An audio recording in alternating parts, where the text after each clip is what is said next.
السلام عليكم. كلنا تابعنا زيارة السيد الرئيس للكاتدرائية لتهنئة الإخوة الأقباط شركاء الوطن بعيد الميلاد المجيد. الحقيقة الرئيس ساعتها قال أنا متابع كل اللي بيحصل وعارف معاناة المصريين ومتابع كل حاجة.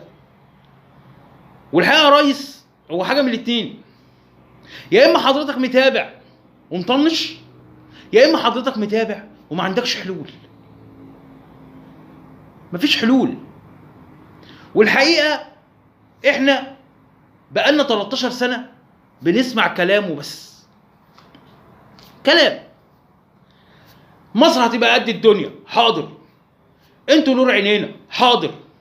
مصر هتبقى في حتة تانية، حاضر. حافظوا على مصر، حاضر. الأشرار مش عارف ايه الشر بيخرب مصر، حاضر. حاضر حاضر. احنا ما بنقولش غير حاضر، لأننا على قد ما احنا تعبانين عندنا أمل، عايشين على الأمل، مش عارفين نعمل ايه. ما قدامناش حل تاني غير كلام حضرتك. وبخرج علينا الإعلاميين يزيدوا من الاحتقان احتقان. أخ مصطفى بكري يقول لك المصري يموت عشان خاطر بلده، تمام. المصري يجوع عشان خاطر بلده. هو حضرتك مش مصري ولا ايه؟ حضرتك ولا هتموت ولا بتجوع، ولا هتموت ولا بتجوع عشان خاطر مصر. حضرتك بتاخد 1,000,000 جنيه في الشهر عشان تطلع 3 ساعات كل اسبوع تقول لنا الكلام ده. وعلى فكرة الكلام ده موجه للي زيي محدود الدخل. الكلام ده موجه ليا انا. ما هو انت ما بتكلمش الاغنياء ولا بيجوعوا ولا بيموتوا عشان خاطر الوطن. لما بتكلمني انا عايز بتطالبني ان انا اجوع وحضرتك غرقان في الكباب والكفته والجمبري. هو حضرتك جربت انك تنام انت وولادك يوم جعانين؟ احنا جربنا، وحياة ربنا جرب، والله ما كلام. زمان كان في مقولة لأجدادنا يقول لك ايه، ما حدش بينام من غير عشاء. اقسم بالله من غير غدا ومن غير عشاء، من غير غدا ومن غير عشاء. احنا دلوقتي اقصى امانينا ان احنا نعدي اليوم، بس نعدي يومنا عشان اليوم اللي بعده بيبقى اسوأ، ما بيبقاش احسن. بس بقت اقصى امانينا ان احنا نعدي اليوم. ما بقاش في طموحات، ما بقاش في امنيات خالص. ما بقاش في امنيات، ما بقاش في امنيات لبكره، للولد اللي هنعمل له كذا والبنت اللي هنجيب لها ونجهزها ونجوزها. مفيش الكلام ده. احنا يا دوب بناكل، يا دوب بناكل وبس، وما بنسألش. واعتقد ان دي خطة وناجحة، ان انت تلهي اللي زيي في الاكل. ازاي يعرف يدبر الاكل لعياله عشان ما يناموش جعانين. حضرتك يا استاذ مصطفى جربت الكلام ده؟ هو انت بتكلم مين؟ تقول لي اصل اللي بيشتغل بره وبيكافح بيرجع مصر بسرعه. يرجع مصر ليه؟ يعمل ايه؟ طب انا عايز حد يجاوبني، وحياة ربنا انا ما بعارض ولا معارض ولا في احزاب سياسيه ولا ليا في السياسه خالص.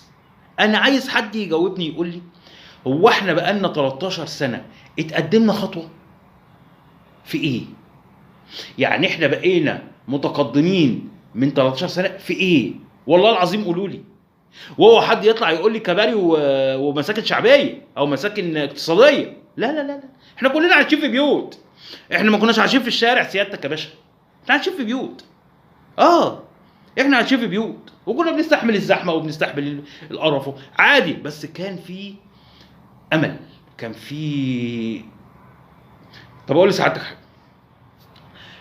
رئيس الوزراء طالع بيقول ان في حزم قرارات اقتصاديه هتتعمل لتحسين عيشه الحاجات دي ما بتتنفذش يا باشا.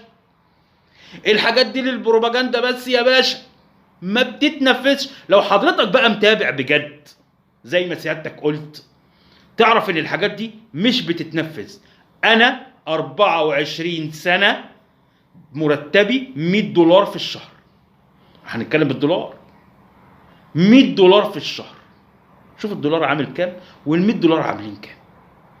انا ما بيطبقش عليا الحد الادنى للاجور.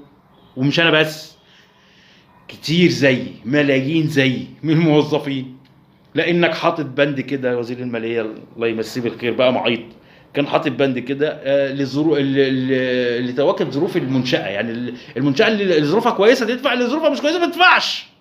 وطبعا كل المنشات ما بتدفعش. والحاجه اللي على لسانهم دايما: منين هنجيب لكم منين؟ مفيش. والاخ اللي بيقول مفيش ده راكب عربيه ب5 مليون جنيه، نايم له بالميت على 60 70 مليون جنيه، بس يجي لحد عندنا المواطن الغلبان اللي قد كده يقول لك مفيش، هنعمل ايه؟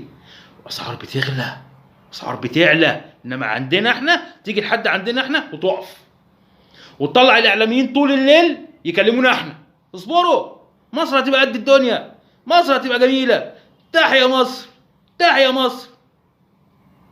وفي نفس الوقت انا مش شايف حاجه على الارض. تحيا مصر، فعلا تحيا مصر، مصر كبيره وقد الدنيا، بس انا تعبت، انا تعبت يا مصر.